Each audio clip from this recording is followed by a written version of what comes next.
Il faut tuer l'Indien dans l'enfant. Et à partir de là, ils ont commencé à mettre sur pied des pensionnats.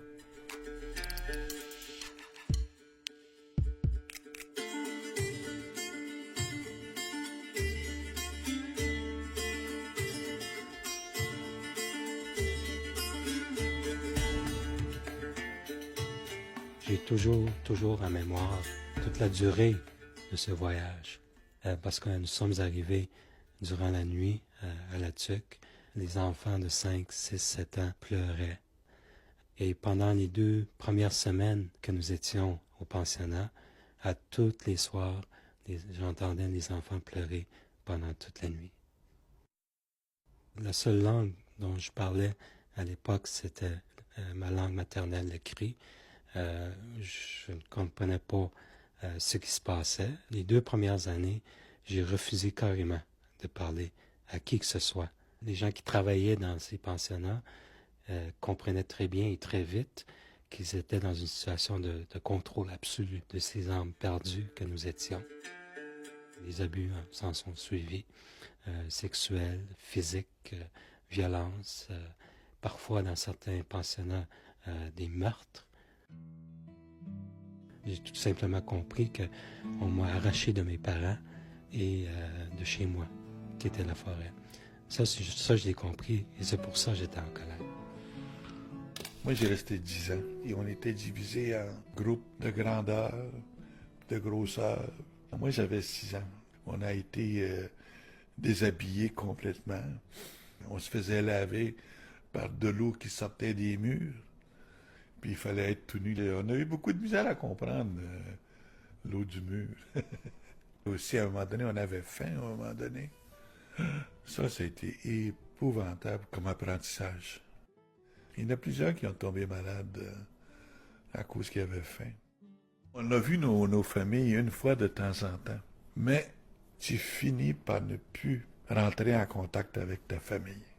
Tu parles plus parce que à chaque fois que tu utilisais ta langue, c'était défendu, donc tu ne pouvais pas parler à tes parents dans ta langue, il fallait que tu parles en français. Les agents du gouvernement, le ministère, les autres, puis les prêtres, ils disent il faut déconnecter l'enfant avec leurs ancêtres, la langue, la culture, toute leur spiritualité, on doit déconnecter ça. La seule manière de le faire, c'est qu'il faut tuer l'Indien dans l'enfant. Et à partir de là, ils ont commencé à mettre sur pied des pensionnats. Je suis rentré là en 69. Il fallait adopter les coutumes des Européens. On priait peut-être en moyenne 7 fois par jour. Si on ne prononçait pas le mot, là, on était violenté physiquement, on se faisait taper droit. On se faisait frapper avec des ceintures ou avec des petits matraques. Il fallait avoir honte de ce qu'on était. Je pense que le trauma qui m'a plus déstabilisé, c'est d'avoir connu un abus sexuel de la part d'un prêtre, d'un frère. J'avais juste 5 ans, là, tu sais. Commencé à boire à 11, 12 ans.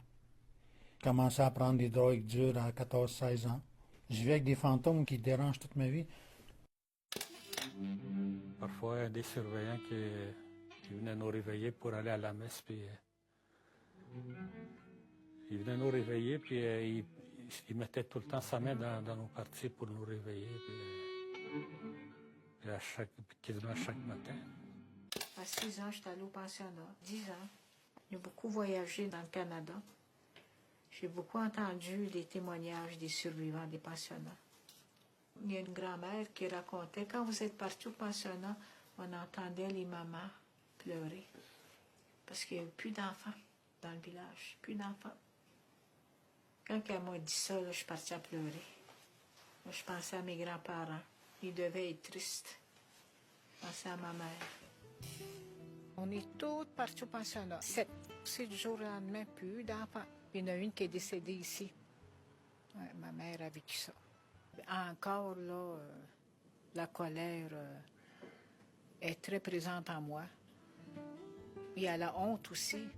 Ça, quand j'étais jeune, j'avais honte. Aujourd'hui, je tiens la plume d'aigle. La plume d'aigle, c'est ma force.